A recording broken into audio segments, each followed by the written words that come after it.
I'm Lewis magaciisa oo dhameystiran waxa weeyaan Iowan Marden Lewis wuxuu ku dhashay magaalada Scotland magaalada Glasgow ee dalka Scotland Ingiriiska ama Britain 1930 waxaanu geeriyoday 2014 I'm Lewis waxa weeyaan aqoonyahan u dhashay dalka Ingiriiska oo iska dhaleen hooyo iyo aabbo Scots iyo Welsh 1930 dhashay markaa wuxuu ku caan lagu tilmaamay runtii inuu yahay the father founder of Somali studies hormuudka daraasadka Soomaalida ama qofkii koowaad ee uu buddigay daraasadka Soomaalida oo si akademiya u daraasayay marka laga yimaado qoraaladii dadkii sahmiyaasha kala duwanaa dhulka Soomaaliya soo gaadhay qoraaladii ka sameeyay marka laga yimaado wuxuu qeexay nidaamka Soomaalida ee ismaamul siyaasadeed iyo dhaqanba isaga maxaan dhahday qeexo ugu hordirsay sidoo kale waxa uu qoray taariikhda ugu muhiimsan ee Soomaalida isaga qoray khaasatan qarnigii 20aad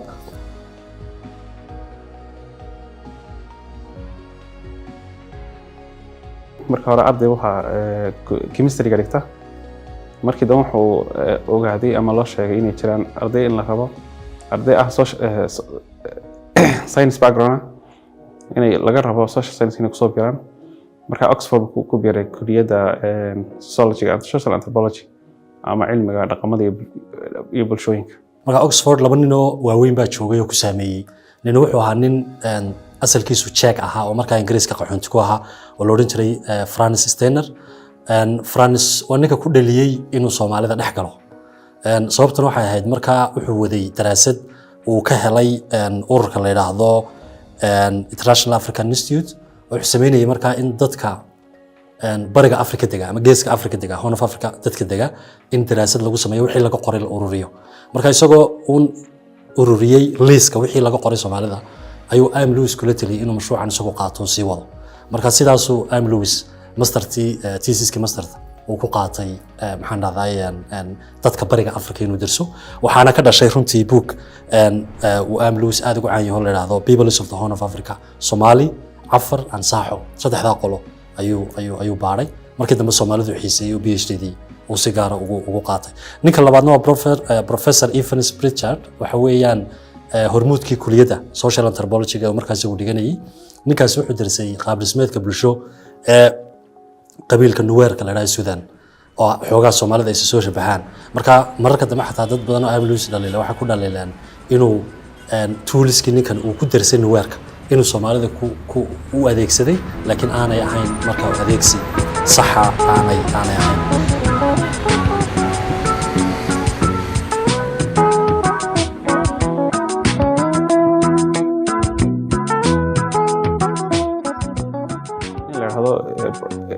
Andrews wala kulmay af Soomaali ka bartay oo isna Ingiriis Soomaaliga suugaantiisa ku takhasustay iyo Musa Galaal oo labadaasi bay Ingiriiska ka caawiyay markuu joogay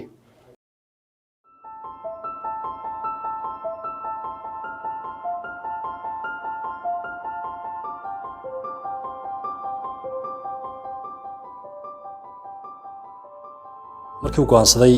inuu Soomaalida wax ka maxaan dhahday baaro waxa uu helay uu ka helay deeq uu ku baaro ama lacag uu ku shaqeeyo maxaan dhahday xafiiskii markaa qaabilsanaa gumeysiga ama isticmaalka sanduuq loo oran jiray sanduuqa daryeelka iyo horumarinta dalalka gumeysiga ku jira ayuu ka helay deeq lacag uu ku shaqeeyo marka 1950 ay isaga iyo marwadiisu aan loo oran jiray soo raaceen oo yimaadeen Somaliland markab ku yimaadeen 2 sano ayaanu daraasad ka waday Somaliland oo dadka Soomaalida baarayay waxay ku badnayd dadka xoolo dhaqatada laakiin sidoo kale beeraleydana wax buu ka baaray marka waxa la oran karaa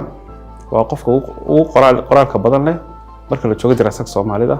qofka most society qofka wax loogu xigasho badan yahay marka la joogo daraasadka Soomaalida marka koowaad wuxuu qoray book la yiraahdo The Somali Lineage System and the Total Genealogy oo 1970 isla markii uu dhameeyay daraasadda marka si guud wuxuu sawir ka bixinayaa buugga yar koobanay qaab dhismeedka qabiilka iyo tolnimada iyo Soomaalida iyo sida uu taalo iyo nidaamka siyaasadda uu saameyso waxaana ugu caansan buugtiisa waxa kamid ah Post Democracy buugaad oo runtii Soomaalida u noqday hordhac iyo ibafur laga galay daraasad sida Soomaalida loo daraasin lahaa ama la akhrisan lahaa I'm Lewis waxaa la yidhaahdaa waa ninka aan u malaynayo sidii uu Soomaalida u qeexay ay ilaa maanta tahay sida ugu weyn ee loo arko ama iyagu ha isku arkaan ama dadka kale ha u arkaan dad ku diiday way jiraan laakiin waa wax waaqac u dhow sida isagu u qeexay marka intaan u galin qaab dhismeedka bulshada balsi guud Soomaalida wuxuu ka yidhi aan ku bilowno Soomaalida wuxuu yidhi isir ahaan iyo maxaan dhahdaay dhaqan ahaanba waxa qayb ka yihiin dadka la yiraahdo xamitika ama xamaajiska marka waa dadka la yiraahdo marka la ablaablaynayo wiilkii nabina waxay xaan bay ka tafeermeen la yiraahdo inkastoo la yiraahdo ablaablaynta noocaas oo laga guureeyo waa maxaan dhahdaa laga tagay waxaana marka isugu sii xigaan dadka xamitika dadka kushitiga la isku dhaaf ama af ahaan ay kushitiga ku wada hadlaan dadka waxa kamid ah canfarta oromada saaxada iyo beechada marka qolyahaas waa qolyo Itoobiya iyo Eritrea iyo daga geeska Afrika ay Soomaalida ay wada degaan marka waxaanu istaagaynaa hadda dhex galeynaa qaab dhismeedka bulshada aynu eegnaa hadda sidoo uu eegay wuxuu ka bilaabay marka tolnimada Soomaalida dhexdeeda waxa la tiriyaa buuri awooyaasha ayaa inta badan la tiriyaa beelaha Soomaalida waqooyiga isagu markaa uu darsay dhulka nimka Somaliland la yiraahdo markaana bari Somaliland loo oran jiray waxa ka jira buuri salaadin reeraha hogaamiyaalo ah laakiin darajadaasi waa un darajo maxaan dhahdaa iska maamuusa awood ma laha sida marka wadamada kale Afrika ah oo bulshooyinka ama beelaha dadka hogaamiya awood dhameystiran leeyihiin iyagu awood ma laha wax madax dhaqameed kale reerkan wax badan ma dheera go'aankana waxa gooyay guurtida reerka ee suldaanku kaliya go'aan ma gooyo marka lama oran karo hogaamiye siyaasadeed suldaanku at least isoo wuxuu ka hadlayaa bariga sida ahaa maxaan dhahdaa qaab dhismeedka reeruhu oo ahaa sidoo kale bulshada Soomaalidu waa bulsho maadaama bulsho xoolo dhaqato ay tahay waa bulsho aan aqoon nidaam maamul ama awoodeed oo kala sareyn leh oo sida dawladda oo kala casriga oo kala inaan maxaan dhahdaa aanu jirin malaha awoodo kala sareeya Soomaalida dhexdeeda kama jiraan bulshada Soomaaliduna markay noqoto xagga go'aan gaarista waa dimuqraadi oo waxa weeyaan geedka hoostiisa talada lagu go'aaniyo guurtida ku goysa laakiin nin kasta oo tolka ah ama talada wax ku leh talada wax ku darsan kara marka waa dimuqraadi nidaamka ay u dhaqmaan iyo nidaamka go'aan gaaristu heerka dimuqraadiyaduna waxa lagu sheegi karaa boonay inay gaadho heer fawda ama anarchy aanu nidaam jirin wax structures ama nidaam iyo kala sareyn jira aanu jirin dadku ay si siman u wada nool yihiin runtii I'm Lewis projectkiisa ama mashruuciisa weyn aqooneed oo Soomaalida ku daraasay dhowr iyo 20 book kor u dhaafay ama qoraalada maqaalada kor u dhaafeen waxa runtii lagu soo ururin karaa 3 qodob qodobka koowaad waxa weeyaan inuu arkay inuu Soomaalida ku tilmaamay inay yihiin bulsho aan maamul mideeyo oo centralized authority oo mideysay weligeed ay soo marin oo ay lahaayeen ama imperatoriyad islaamiya maamulo qabiil ku salaysan oo laakiin kala teed ah oo aan ka dhexin talisiya maamul wadaag waa qodobka ugu muhiimsan oo Soomaalida ku tilmaamay qodobka labaad ee ugu muhiimsan oo ku tilmaamay xasna kamid ah qodobada oo cilmibaadhiisa ku gaaray inay Soomaalidu tahay egalitarian society dad siman oo aan lahayn kala sareyn ma ha noqoto marka la eegayo xagga dhanka awoodda iyo maamulka qodobka saddexaad oo tilmaamay waxa weeyaan inay Soomaalidu yihiin social structure-kooda ama say abaabulan yihiin oo samaysan yihiin inay tahay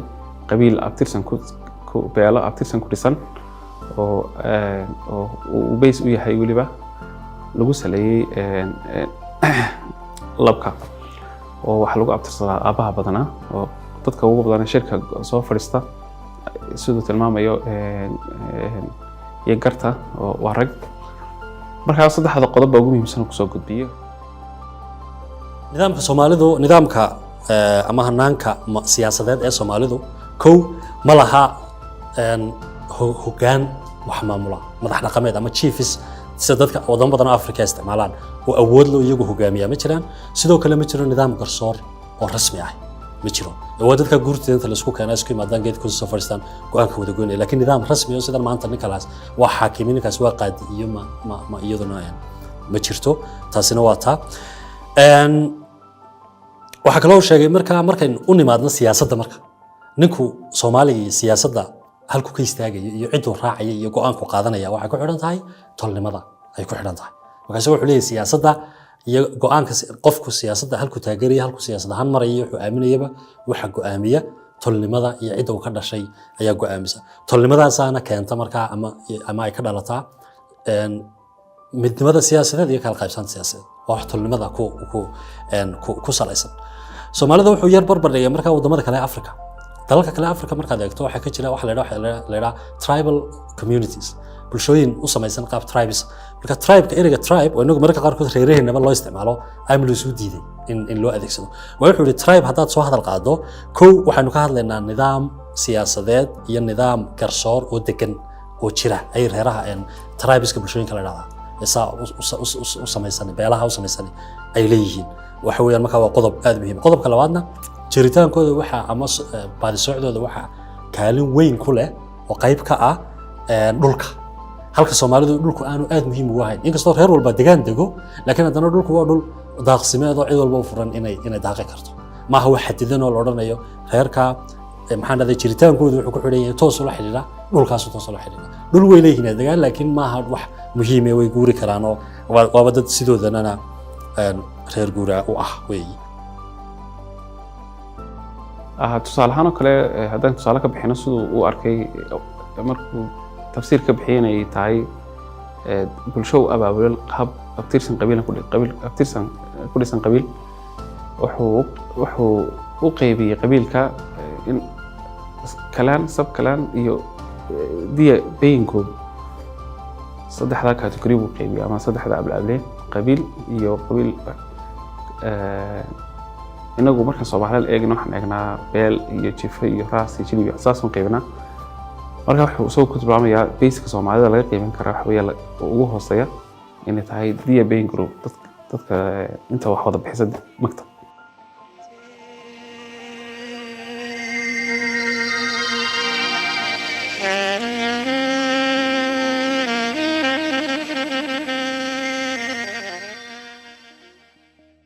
qabiilku sidaas muhiim ugu yahay buu nolosha Soomaalida nidaamkeega siyaasadeed iyo sida hawlaheega u dabarato ay wadato waxa wada dhaxaad u ah qabiilka ama tolnimada ayaa wada dhaxaad u ah laakiin laba shay baa kaaba ayuu sidoo isagu sheegay qodobka koobaad ee kaaba waxa weeyaan buu waxaan raana xeerka Soomaalida oo marna uu isagu ku qeexayo political contract marna uu ku qeexayo social contract ku qeexayo arinta labaadna waa diinta islaamkuna nolosha Soomaalida ee nidaamkeega siyaasadeed kaalin bay ku leedahay ragga Soomaalidu waxay u qaybsan yihiin buu wadaad iyo waran leh nin walbaana kaalin buu bulshada ku dhaxleeyahay marka xagga marka laga istaagana labada arrimoodna way dhameystiraan laakiin isagu muhiimadda ugu weyn wuxuu siinayaa reernimada ama tolnimada ayuu muhiimadda ugu weyn siinaya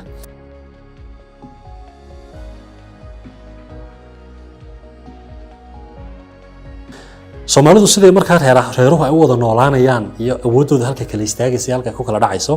inta badan waxa ku salaysan tahay buu oranaya dagaal iyo dariir joogto ah iyo maxaan dhahday iskaashi dhexdooda inay iskaashadaan isku yimaadaan wax wada qabsadaan ma la foogaba iyagu reer walba wax u qabsado marka wuxuu leeyahay marka qaarkood awoodda ayaa go'aamisa maxaan dhahday reeruhu xiriirka yeelanayaan oo reerka awoodda badan waxa laga reer kale marka qaarkood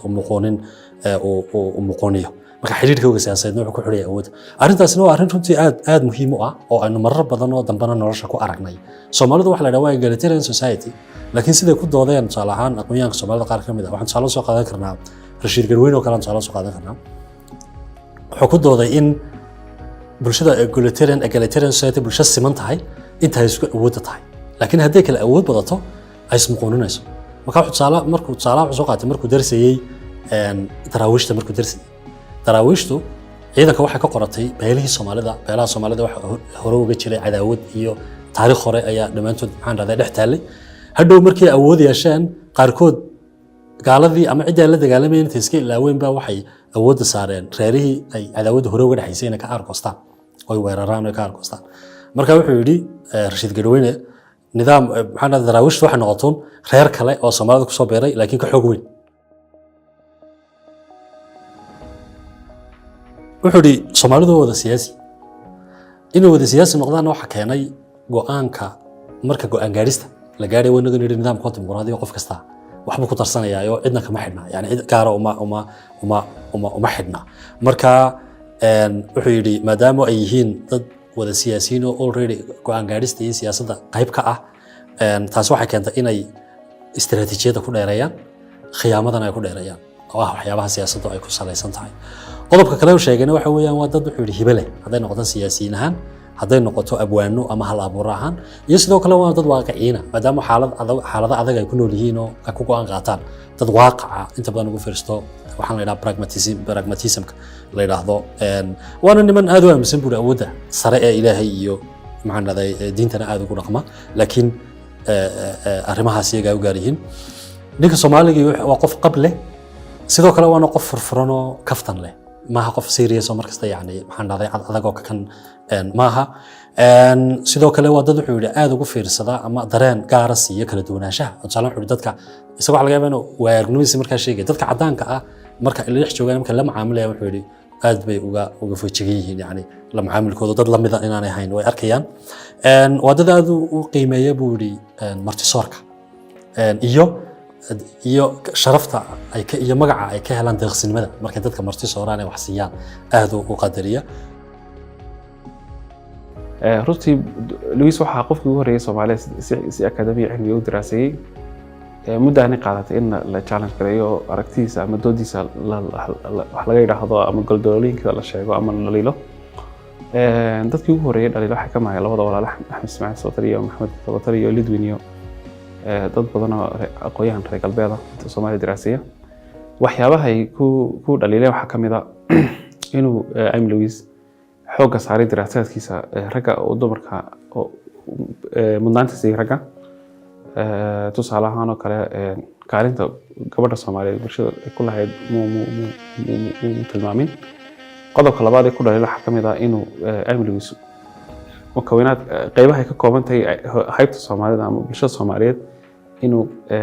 qayb kamid ah xooga saaray oo ah qabiilka isagoo ka tagay qaybihii kale oo tusaale ahaan soo qaateen diinta oo kale dhaqaalaha kale waayo dad badan waxa jiray dadku Soomaali bulshada Soomaaliyeed kaliya qabiil iyo abtirsan kuma iman jirin xiriir ka dhaxeeya kaliya taas muu qeexin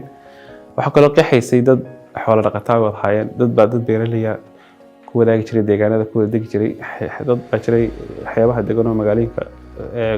ay xiriir ka dhaxeeya magaaladii ay meesha goobta wada degan yihiin iyo chatka dhaqaale ay sameynayaan waxa kale oo muhiim ah marka diinta laga hadlayo kale waxa jirtay wax la yiraahdo jamacooyin ama religious group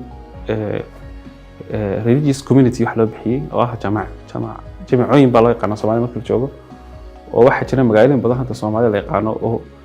ahayd asaaskoodu ahaa culimo wadaad xeer ah meel degtay oo marka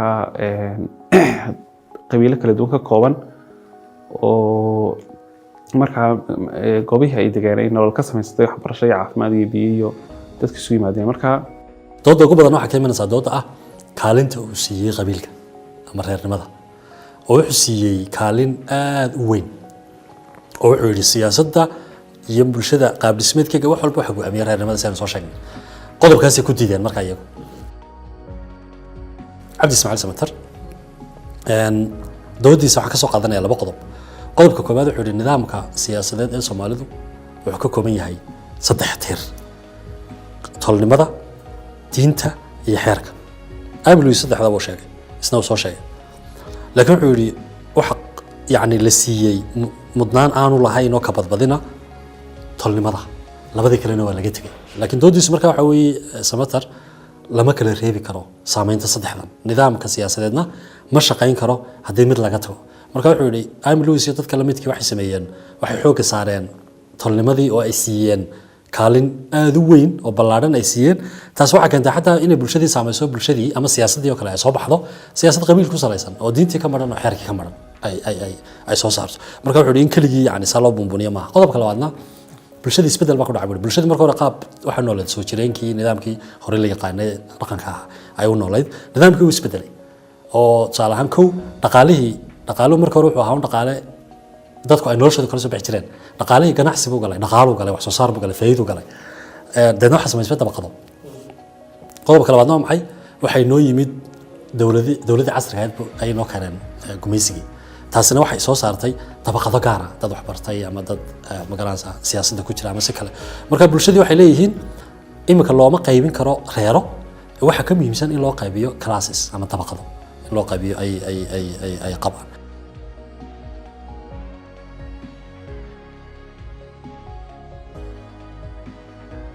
qaybta kale ku dhaliilay waxa kamid ah inuu Emily Lewis isagu lehdiisa ahaa mashruuc isticmaari oo guumeystaha oo ay marka la eego iyaga deeqda research grant iyaga si deeqda cilmi-baaristu ku sameeyay lacag ku sameeyay iyagu martuu ahaa special guest u ahaa iyagu wuxuu yimi final yearskii sanadihii ugu dambeeyay guumeystaha ayuu la shaqeeyay wuxuu xogta uu ku base gareeyay financekiisa ama resultiga natiijooyinka gaadhay waxa ahayd xogtu ka helay iyo qoraadu helay wixii ay ragii Ingiriiska ay joogay wadanka maamulayay bugta qoreen ama ragii sahanka ahaa ama dadkii biografigooda xusqorooda qoreen ayuu dokumentiyadii wasaaradda mustacmaraadka Britaniya inuu access u yeesho oo loo ogolaaday inuu daalacdo akhristo soo xigto isticmaalo